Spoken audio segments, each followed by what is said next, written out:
The alien creature crouched down and pressed its palm against the ice. Its hand began to glow red, and the frozen lake started melting under the intense heat. Moments later, the outline of a girl appeared through the thick steam. The creature reached into the water and pulled Judy out from below. The family immediately gathered around the freezing girl, crying tears of relief.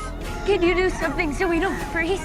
The creature slowly raised its arm and released a gentle, warm breeze. Under its protection, they made it safely through the night. What they didn't know was that the space station they had boarded before had been mysteriously destroyed, and the one responsible was this very machine creature. It had slaughtered humans throughout the station like a killing machine. After that, the station was completely destroyed, and countless escape pods and station debris were sucked into an unknown black hole. After numerous jumps, they ended up in this mysterious star system. The next morning, my mother curiously touched the first alien being she had ever seen. The creature was surprisingly gentle, just standing there obediently. After examining it, my mother discovered that this machine creature was artificially made, not naturally born. When my father cautiously asked where the robot came from, I suggested that it might have lost its memory from the crash impact. Then the machine creature suddenly sprang into action. It walked onto the ice, released intense heat, and began sinking down through the frozen lake. It carved out a channel through the ice, and my father used the ship to drain the water. The machine creature turned into a household helper, slowly evaporating the remaining moisture along the channel.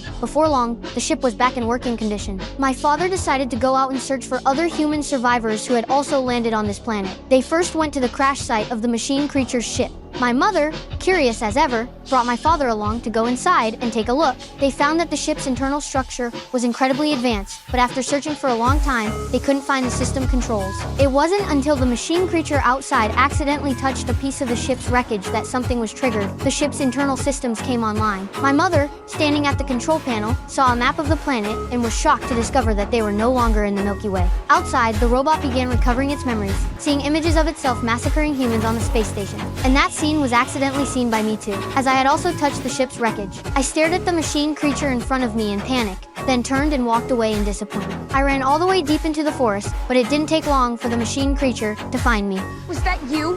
Why did you attack us? Tell me! It just stood there blankly, without any response. You really don't remember.